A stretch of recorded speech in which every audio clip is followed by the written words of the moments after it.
Welcome to the Danny Burrell Show. And in today's episode, we have none less than Chris McLaughlin. Yes, the C-Mac, author, investor, real estate mogul, and none less than my operating principal at Keller Williams Realty. Thanks for being with us, Chris. You are my official boss at Keller Williams Realty and my friend, and it's such a treat to have you. Oh, well, I appreciate it. Thank you for having me. Wonderful. This is the inaugural. I feel like we have a lot of inaugurations coming up, but this is the inaugural Danny Burrell Show. Yes, okay, let's go. This is exciting. Good. Yes, I'm excited about all the inaugurations at this point.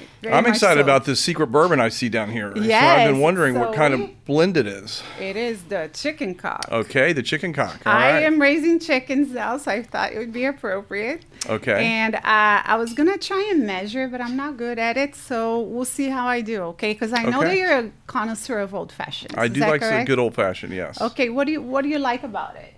I like the a little bit of sweetness in it, but also a little strong bourbon in it too. Okay. So I like the cherry there. So You do? Okay. I like to add a little bit of the cherry juice for sweetness. Okay. A little bit. I like it smoked too. Are you able to smoke it? Oh, I'm gonna do it. Okay. I mean, if this thing works. Let's see. A little bit of the simple syrup there. And do you like those flavored ones that people are making now? Like they even make them with an old rum. they have they had like a pumpkin old fashioned the other day at 1961. I tried. How was that? Was good. Yeah, it was good. So I'm just pretty much a standard. Give me an old fashioned kind of guy, but the flavored ones are kind of cool too, and I like them smoked. So okay. I'm excited about today. This is going to be great. We'll see. Yes. Let it go. Okay. Now, if the smoke alarms go off in the catapult, we're gonna let the whole town know that we're here.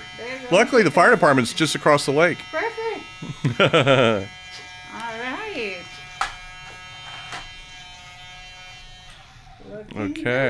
Looking good. Thank you. Let's see. Cheers. Cheers, my dear. Congratulations on your first podcast. All right. Let's see. Little sweeter? No, I think it's perfect. You like it? I like it. It's not too sweet at all. I'm too not sweet. a sweet person. Yeah, you didn't hit the simple syrup too hard. I did not. Is that okay? That's great. Okay. That's great. I like the bourbon. So you're raising chickens? I am. And I'm embarrassed to tell you how many I have at this How many point, do you have? Things escalate very quickly in my life. I started because I wanted a few eggs. Right. And then I started sharing them with my friends and my clients, and everybody loves the fresh eggs and For everything. sure. I'm at 32 chickens. You're at 32 chickens. 32 oh my chickens. goodness. Yes. Okay, we're not going to tell. I should not have disclosed that because I'm still single. Nobody's ever going to want to marry me now that they know that, but that's okay. Wonderful. So yes. So I have a few questions for you, but I wanted to start with you just telling us a little bit more about yourself. Okay. Well, born and raised here in Lakeland, Florida. I didn't know that about you. Yes, Lakeland General Hospital, back when it was called Lakeland General. Oh my goodness. So born here in town. I've got 5 kids. Yes. 3 biological, 2 from a second marriage to Brandy. Mm-hmm. And they're all very unique in their own way, so they're all amazing. We've got them ranging in ages from 16 to 21. Bless your heart. So they're all in a good little age group. Yes. Yeah. Very nice.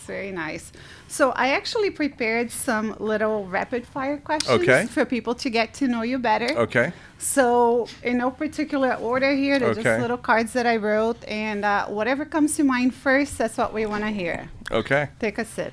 Okay, I'm going to need this. Alrighty. Netflix or YouTube?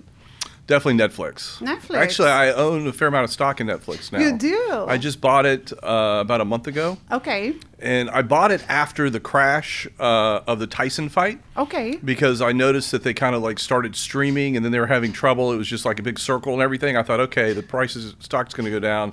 Really didn't go down much. So they were pretty resilient. So I've been an investor in Netflix. So. Wonderful. And actually, I own Alphabet, which is Google, which is YouTube. So I've actually kind of owned both of them. So you're covered. Yeah. But I think Yes. Google's outperformed Netflix right now for me so far. So Yes. or Alphabet, I should say. Yes. Early bird or night owl? I'm definitely a night owl. So I you figured can you reach were. me Yes. you can text me at 11:30 and I'll get back to you. There you go. Favorite vacation spot? Probably, well, for New Year's, we're going to go to Inn at Little Washington, which we've been doing for 5 years in a row now. So that's probably my favorite vacation stop to start off the new year. It's a little bed and breakfast outside of Washington, D.C., and it's a 3-star Michelin place. So it's just, the food is amazing. They don't quite have the pastries that you would make, but, it's a lot of fun. So Yes. we've been doing that, my I wife might and I, make for a 5 guest years. appearance then. Exactly. So we'll have to have you there one year. But Patrick O'Connell is the chef there who's really world famous. And what's cool about it, he celebrates other chefs at his restaurant. So when you go stay at the bed and breakfast or you stay in the hotel room, your hotel room is named after a particular chef. Ooh. So, and he's, I don't know, there's got to be at least 30 rooms or so. So it's really cool. Nice. But it's just a celebration of culinary art. Oh, how fantastic. Yeah, Yes. so- Sounds like my kind of Yeah, vacation. it's definitely your kind of actually. Yes, place. I got to put it on my list. Exactly. Favorite book? Favorite books, definitely the Bible. Although the Old Testament's kind of hard to get through. I prefer the New Testament. But that'd definitely be my favorite book. Awesome. Fantastic. What's a talent you wish you had? Probably to sing. My wife actually has a hidden talent. That she's quite the singer. Really? I didn't know yeah, that about Brandy. Well, her mother kind of raised both her sister and her, and they kind of competed a lot when they were at the dinner table and everything when they were growing up. So she likes to sing and hit all the proper octaves and the flats and all that kind of stuff. I don't know how you describe it all. She's but a seamstress also. Like, yeah, she's she got all can these sew. hidden She's got a talents lot that of. nobody really She's an knows. artist too. She paints. Wow. And she's kind of the jack of all trades. Look so. at that. How fun. Yeah, How so. fun. What's the best advice you've ever received? Best advice I've ever received? Boy, that's a tough one. I'm gonna have to think about that. Probably to be One humble. of the best advice. Probably to be humble, I think, which is always a struggle to be humble. But the one thing I try to do is to be, a servant and to be humbled and just to help people. Absolutely, absolutely. What's one goal you'll be working in to 2025? Weight loss. Oh. So that's a great goal. My doctor said I better get on it this year. So. Oh gosh, I've been on a journey myself to lose weight over the course of several years. That's the secret sauce. Well, in my opinion. I'm cheating with my secret sauce. I'm Okay. using Zepbound, so Okay. which is the Ozempic other type. But Well, that works too. But it I works. tried it. and I it's, tried It's it. great. Yes, it I'm works at the great. high level Yes. now. I've been on it a little while, Yes. but I think I just need to be more dependent on it a little bit because I've gotten off of it, and then so I'll have like really good weeks on it, and then I'll say, well, you know what, I'm going to fly to this town. I can't, I don't want to be on it over New Year's when I'm at this 3-star Michelin place. Right. So I'll probably And, have to eating, reduce like, 2 the dose. peas. Exactly. So I'll probably reduce the dose a little bit, but that's my secret sauce for 2025, and I'm not afraid to say it. So. Oh, I love it. I love it. Yes. If you could swap jobs with anyone for a day, who would it be? Elon Musk, for sure. What a cool guy. And I'd probably have to smoke marijuana on this podcast like he did with Joe Rogan. But, he's got the most interesting job. I mean, you could be flying rockets in space, driving, driverless cars. And then now he's best buddies with Donald Trump. So it's a cool, definitely a cool job to have. Yes, Yeah. that would be. I don't even know if it'd be a job necessarily. It'd just be a lifestyle and just being him for a day. Excitement all around. I just got his biography by Walter Isaacson mailed to me, so it's at the house. So I'm about to crack it open for the new year. Lovely. So that's another book. So I'll have to let you know how that goes. Yes. Yes. I still think the Bible's better. Yes. You will always. Yes. What's your favorite app on your phone? Probably Messenger. Okay. Just because it can get you can kind of see when people look at it. That's probably my favorite app. Okay. And then I do like the social media. Right? I don't really get on the crazy apps like Snapchat and stuff like that, but I do get on Facebook. I get on Instagram. I'm kind of old like that, so Facebook's probably my play zone. The one thing I haven't gotten on because I think it's very addictive is TikTok. So I've been I've got my friend Bill Kilpatrick who's addicted to TikTok. Is he really? He spends more hours on that thing. And I keep on telling him to get off of it. The last person in the world that would have thought would be on but TikTok. he gets home and he kind of chills out and starts getting on TikTok. And then he sends me all of his TikTok messages, all the little memes and everything. And they're funny, but I just think I got to stay off that because I have an addictive personality. It wouldn't be good. I'd probably be on it for like 3 or 4 hours a day. I hear you. Yes. And lastly, who inspires you the most? Definitely Jesus. I mean, it doesn't get much better than that. But I think the other inspiration comes from just other world leaders. My favorite world leader, which we named our SPCA rescue dog after, is Winston Churchill. Yes. So little Winston, he was actually voted out of office, but he was a great wartime leader in the UK. So just resilience and the ability to lead people when the going gets tough. He's probably my favorite former, other than Jesus, he'd be my favorite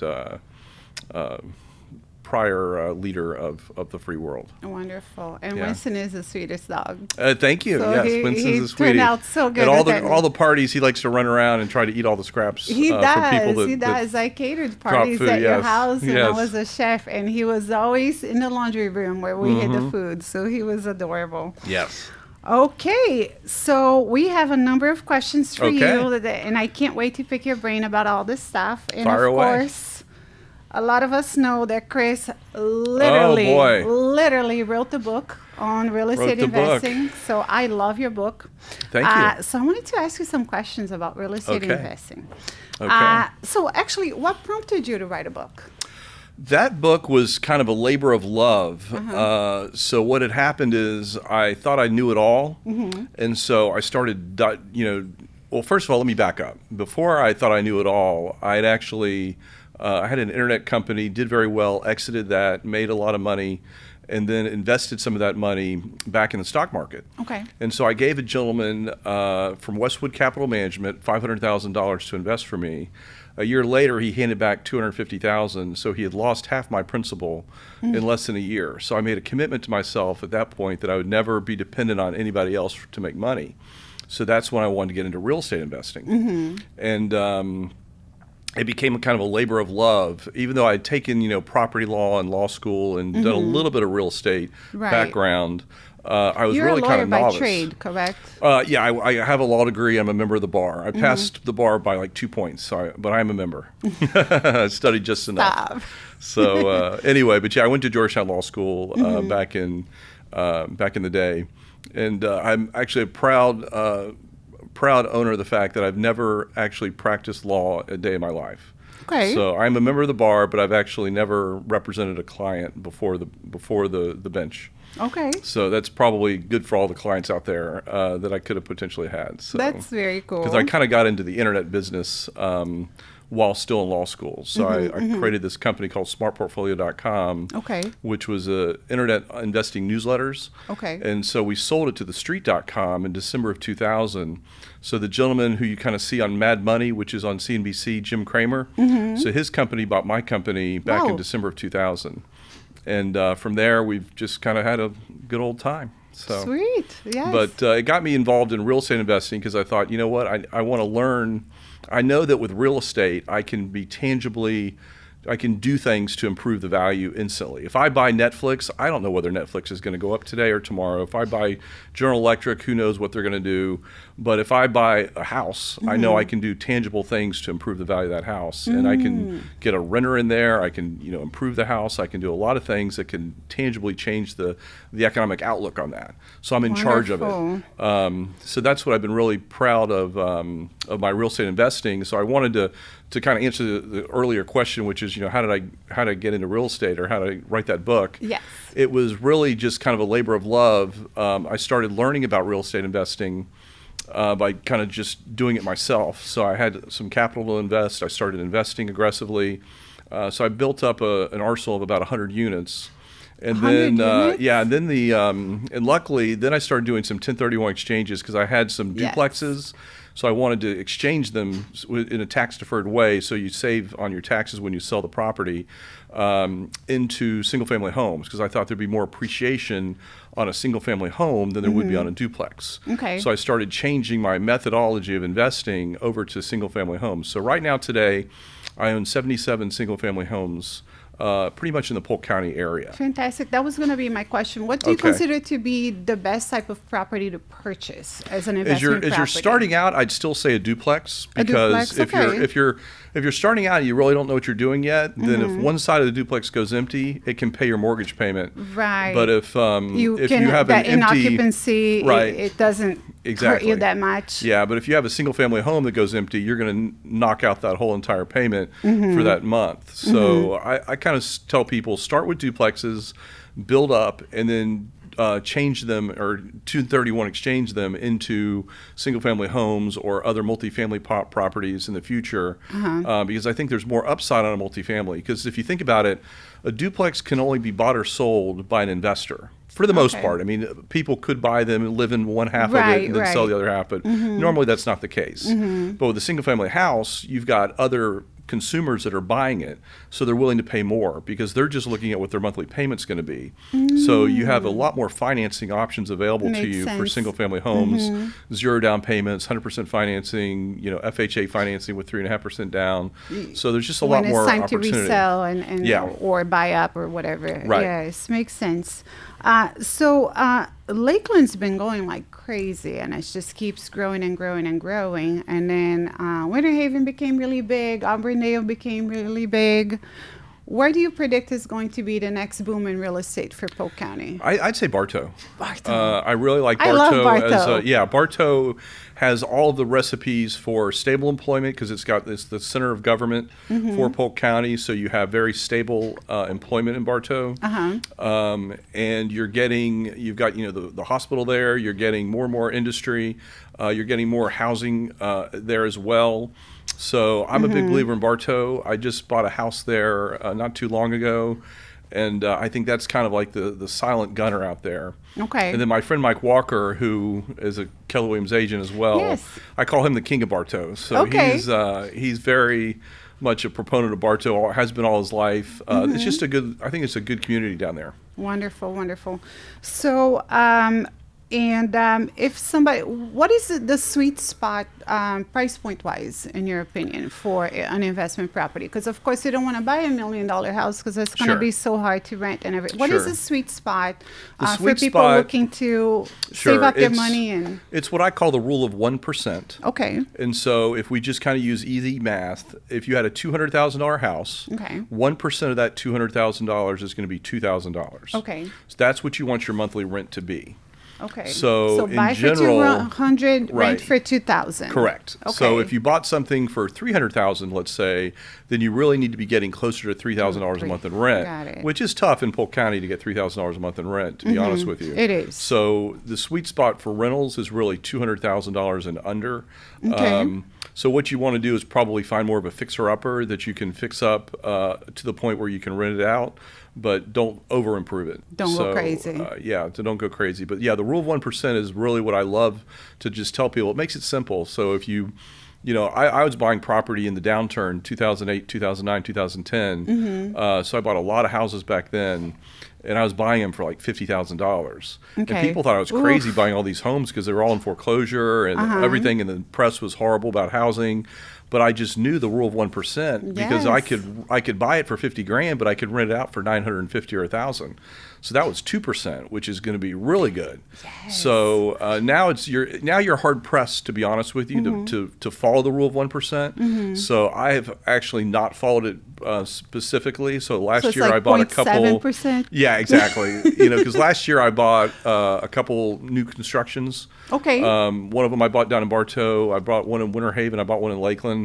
And for those new constructions, they were right around $300,000. And I can only find the rents to be around $2,650, $2,700. So I'm a little shy of that rule of 1%, so I kind of violated it. But long term, I'm going to be just fine. Oh, 100%. Yes. Yeah. Wonderful. Now, we know that there's about, 30,000 people a year relocating to Polk County on average? That was the number last year, where Polk County was literally the center of the universe last year. I know, More right? people moved to Polk County, Florida, Than anywhere in the than nation. any other place in the nation. So Yes. we've got a good thing coming here. We don't want too many people more to know about it. We can Yes. hold about 30,000 more, but it seems like are looking at our roads are pretty packed That's these days. what I was going to and- ask you. How do yeah. you feel like that is impacting our quality of life, all these relocations? Because now we need more schools that we're not necessarily seeing, more libraries, more fire departments. Sure. How do you Yeah, feel well, like that's I think going to... it's got to be fairness between the developer and then the city. And so the developers for many years in Polk County, no offense to the developers, but they haven't been paying much in impact fees years ago. Now they are paying now, I think, a fair share of impact fees. Okay. So that's going to help fund, those schools and help fund everything else that's going on with the county government and the city governments.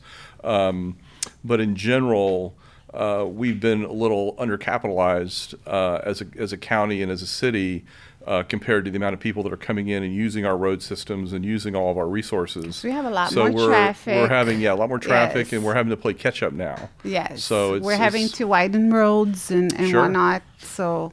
Yep. So yes. All so you have to do think is that just look at all the construction impact on the- fees is where we're going to be able to Well, that's where, catch up. yeah, they've done a good job lately of making it fair so that we're not having to pay an a substantial burden elsewhere. But right now, I'd say that it's probably right about where it should have been, 20 years ago, in terms of the percentage of the property value. Okay. I don't know all the nuances of it, but I do know that that impact fees help pay for the growth. And as it should be, because that's specifically because of the growth is what is impacting us. Yes. So we need more impact fees going in the future, which we're going to get. But yeah, it's definitely a balancing act. One of the things I really think that the city has done right, though, has been the downtown area. I think downtown Lakeland is booming, and it's a pleasure to live downtown and to be around the various lakes in downtown. But you can just see what also is happening in Polk County and in Lakeland when you look at like Bonnet Springs Park. Yes. That was a great public-private partnership, mainly private partnership, where the Barnett family came in, put the initial huge outlay and raised the money, and they haven't had to use too much of the public money to get Bonnet Springs up and running, mainly because they want to make sure it maintains a free access to everybody. And sometimes you turn it over to the government, they're going to figure out a way to charge you for it. So, but if you look at like Bonnet Springs, if you look at what's happened in downtown Lakeland, if you look at all the resurgence and new businesses and new restaurants coming, Yes. it's a very exciting time to be in Lakeland. Absolutely. So back to new construction. We used to be number one in the nation for the citrus industry, Sure. and we've lost a lot of our orange groves because of new construction. Do you feel like the growth is happening in a responsible manner, or do you feel like things are just popping up everywhere and it makes no rhyme or reason? Well, we do have the comprehensive growth being looked at, but I'd say in general it hasn't been a good thing when you look at just the pockets of growth and how Right. it hasn't really been consistent with our comprehensive plan. But the comprehensive plan needed to be reviewed a little bit more by the county commission and the planning commission and all of that. But in general, I'd say that we're getting better at it. We're getting better at growth management. But we're now having to live under the fact that we had some poor growth management in the past, and we didn't have enough capital to pay for the growth. And so now we're playing catch up. So, but I do think it's a problem that's getting solved, and you do have a lot of smart people looking at it to solve it. Yes, very good. And how about those new flights out of Lakeland, Lindbergh? Yeah, that's exciting. Isn't that exciting? It was a little disappointing to see that they already canceled the Atlanta trip. I don't know if you heard that. Yeah, No. so they canceled the flights to Atlanta and to Hartford. But they still have Nashville coming up, a lot of great times. But I think we just got to make sure that people are aware of all the different flights and where they're going in order to get the usage up so that they don't cancel any in the future. Right. But that's extremely exciting for Lakeland. Yes, 'Cause, yes. You know, just getting there and just having the ease of not having to get on I-4 and going to Tampa or Orlando. Particularly Orlando, it's horrible. Right. Tampa, I like that airport. I but like the that Orlando one better, airport, too. I Yeah. literally went to a birthday party for Michael MacArthur, whose wife owns Born and Bred, and Yes. he's a musician, songwriter. I went to a birthday party in Mexico for him. How fun. And we had I didn't know they did that. Yeah, we had 12 Because people they on the had flight. babies recently. I know, they just The had twins. Yeah. Yes. So we had 12 people on the flight, and we all were going out of Orlando, and 10 out of the 12 did not make the flight because the Orlando TSA was so backed up Man. that he literally missed his own flight on his birthday. Ah, I had TSA pre-check, so I got through. you got through. And another member of the party got through, but we had 2 out of the 12 that were on the flight.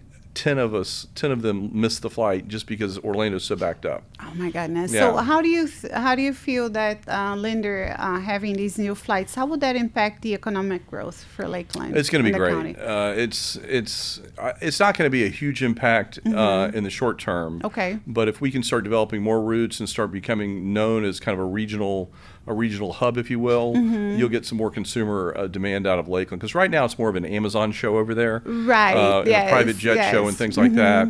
But if Avelo can keep on doing what they're doing, and we can continue to grow, then you can start seeing rental cars. Because I mean, if you think about it, right now we don't have a restaurant yet at the airport. Right. We had It's one, but tiny, it went under. tiny, itty bitty. Yeah, so we're having to kind of figure out like how many consumers are actually going to the airport a day, and then you've got to figure that out, and then we want that to be a strong number, and then we can really start growing Yeah. it.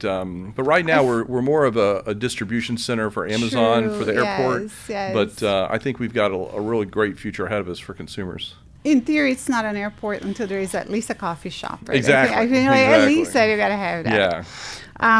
How do you think that the homes in that area how is that going to impact the home values around the airport? Do you think it's going to go up? It's going to be good? It's going to be bad? It used to be that because it was when never a desirable area, and now well, we're but seeing, don't forget, Grasslands, which is a very desirable area, is in the Yes. flight plan too.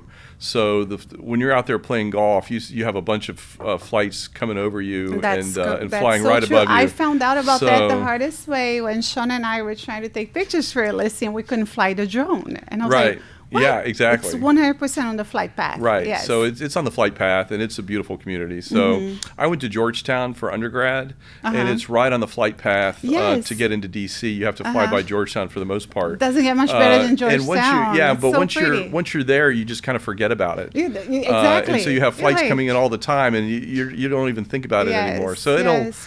it's I don't think it's going to have much impact on the real Home estate. It didn't values. have any impact in Grasslands. I doubt it'll have too much impact out there. Very good. And we don't have that many flights coming in, to be honest with you, compared to like Tampa International. So we have a ways to go. Yes. Now, speaking of flying, you're quite the Mr. Private Jet man now. I love it. So what's with that? Like, you don't want to fly is with an you don't want to fly with the indulgence. riffraff? No, I've got to take my dogs. I've got an 85 to 90 pound Labradoodle that likes to get up to go places where we go. Okay. So, and you can't put That's a 90, Riptide, 90 right? That's Riptide. Yeah, you can't put Riptide in the bottom of the cargo. So that wouldn't be Yes. nice. We can't put him in a corner. So the dogs are costing me a put lot of baby in a money. corner Exactly. or Can't under put the baby in seat. there. So Yes. the dogs are costing me a lot of money, but Oh my it's gosh, probably worth don't it. they all? Yeah. Yes, don't they But all? it's an indulgence that I enjoy, but it's what I do try to do is I try to go to places that are more difficult to get to. Okay. So, for instance, if I'm going to go to the Greenbrier, which is very difficult to get to, if you're going to fly commercial, you could get about 3 hours close to it, but then you'd have to get in a car and drive for 2.5 hours to get the Greenbrier, which Right. is in West Virginia. So if you're going to fly private, I like to go places that are worth it to spend the money on private. So, And it saves you all that time. Yeah. Yes. It's a huge time And you saver. don't miss your friend's party in Mexico. No, Yes. exactly. We should have gone private. That we should have taken up an offering and had all 12 of us just chip in for a jet. Yes, yes. So one question that I get asked all the time, and I don't know, people think that we have a crystal ball, so I'm going to give this question to you because Sure. everybody's always asking, When is the best time to buy or sell? So I want them to hear this from you because I get it every day. I got my answer, but I Sure. wanted them to hear from you. When is the best time to buy or sell a home? Sure. Well, I think what happens is all too often we look at the aggregate and we try to find the perfect time, but what you need to find is the perfect home. Okay. And so it's really not timing specific because you can, of course, marry the house, date the rate. And so right now rates are a little high compared to what they could be, and I think what they will potentially become. Right. So I think rates right now they're hovering in the high sixes. Okay. And I think by the end of next year we'll have them in the low sixes. So there's maybe 75 basis points there that you could say, oh, I'm going to wait it out. But if you wait it out, what's going to happen, I think, with the Trump economy, because I think things are going to start moving pretty quickly here after the new year, people are going to miss out on the fact that they could have gotten a lower priced home. And so when rates do start to drop, that's going to further demand, which is going to increase prices. Yes. So what you really want to do is you want to kind of just find the perfect house for you, and then with the expectation that when rates do drop, you're just going to refinance. Yes. And so if you have to pay a little bit more now, understand that there's things called the 3-2-1 buy down that you can buy down that rate. You can get it attractive. Also, home builders are really good at buying down rates. So if you're looking for a new home, your interest rates for a new home would be mid fours. Yes. And also, if you're looking at government-backed loans, FHA and VA, they'll be in the fives at the end of this year for sure, because they're already hovering in the low sixes. And so the rates will be relatively reasonable. But too many people put too much emphasis on the rate environment when they forget that they can just refinance when the rate environment gets a little better and get themselves a lower priced home right now. Yes. I tell everybody, like, can you handle those first few mortgage payments? Because it does get better. Because not only are you going to homestead maybe or, right, exactly. Save on refinance. taxes. So the first year is typically the most sacrificial, right? And then it gets easier. And what happens is people that are renting, all they're doing is making their landlord rich. And so they really have to get out of the renting mentality and get into the homeownership mentality where they can actually start building long-term wealth. And there's no better wealth creator in America than real estate. So it may be Bitcoin. What advice do you have for people that don't necessarily have a lot of money saved for a down payment if they're trying to either buy their first home or buy an investment property? Two totally different animals. So sure. Well, the perfect scenario would be buy a duplex and live off of half of the duplex. Okay. Live in half of it and then rent out the other half. That would be your perfect scenario where you could kind of double dip, so to speak. So you have a homestead that you're locked in on the value, and then you're renting it out. Paying, So that'd be your perfect you're living scenario. free. Yeah, it's almost. So that'd be your perfect scenario. But in general, just get out of Not the renting mentality. Not a lot of duplexes right now, though. No, there aren't. They're so hard to come by. They are difficult to come by. I used to have a lot of them that I just put them into single-family homes, but they are difficult to come by. But in general, I would say people need to get into a homeownership mentality where they're building long-term wealth, and that's real estate. And they need to get out of renting because that's just doing nothing for them other than making their landlord rich. Yes, very good. So you are in circles that we are not. So I'm sure that you hear a lot of circles. You're like okay, I'm in circles. Hotshot person. Really? Okay. Yes. So do you have any insight as to what's coming to Lakeland, what new businesses might be coming to town, or what do you wish was coming to town? What do I wish was coming to town? Well, we do have that new steakhouse that's going to hit downtown, which I believe Corey Petkoff is responsible. I don't know the name of it. Okay. But it's in downtown. It's coming to downtown, and the local LDDA, the Lakeland Downtown Development Authority, along with the CRA, they just appropriated some money to help the steakhouse get here. So there was an article about that. So I do know that that's coming to town. That's going to be exciting because we really do need something other than, and I'm a huge fan of Texas cattle, right? But that's sometimes hard to get into on a Friday night. So we need more choices when it comes to steakhouses. Lovely. And, so that's gonna happen. Other restaurants are coming to town. When it comes to, I don't know any big industry that's coming to town that's not already here. But of course, we are kind of the mecca for distribution with Publix and with McKesson and all the other big distribution centers here, because I think they said within 100 miles there's 12 million people within 100 miles of Lakeland. I could be wrong on those numbers, but we have a lot of people within 100 miles of us. So it's a great spot if you're in the trucking industry or if you're distributing goods or trying to get things to places. Lakeland's a great center point. And of course, we have NOAA, which is the hurricane hunters here in Lakeland. And so we're really like the center of everything. When things start going bad in Florida, Lakeland is kind of leading us out of it with figuring out what all the pressure of the hurricane is and everything else like that. That all comes from Lakeland. So we're a good spot, particularly for real estate, to own real estate, because you don't have to worry about storm surge here in Lakeland. You just have to worry about the high winds. And the winds, by the time the hurricane really gets here, the winds typically aren't that bad. Praise God. Yeah, praise God. Let's hope. Yes, we're very lucky here. But I've got offices that I own in the Hillsborough County area, and we had some people that were really devastated from storm surge with the last two hurricanes. So it was really a tough time, and we helped them out. And we had an organization called KW Cares that put thousands and thousands of dollars in their pocket, but we're very fortunate to be in the center of the state without the risk of storm surge right now. It's a great spot to own real estate. So if you're going to buy, I'd say Polk County is a great spot to start. It's another question that I get a lot, and I think it'd be just wonderful for everyone to hear this explanation from you. What exactly was this NAR lawsuit, and how did that change the way that we do business? Because I still have some confusion from people who don't know what's going on, and I think it'd be just great if you could give us the explanation. At the end of the day, it came down to transparency. Okay. And so, unfortunately, you had some people saying that they worked for free if they represented a buyer when the buyer was purchasing a home. And that's really not the case. You don't work for free. It used to be that there was a co-broke offered, and sometimes there still is a co-broke offered, where the seller agrees to pay the buyer commission. And so people would say, well, don't worry about that. I work for free. And so there was miscommunication going on. People really didn't know where the money was flowing. Right. So enter some plaintiffs' attorneys that ended up getting tons and tons of money to bring this lawsuit to settle something which was just really about transparency and could have been settled without having to pay out the billions of dollars that everybody's had to pay out. But it's really about transparency. So right now, just know that if you are working with a realtor on the buy side, that you will be paying a buy-side commission where you can ask the seller to pay that commission on your behalf as a closing cost or just as a commission. That's perfectly legitimate, and that's what's happening in the industry right now.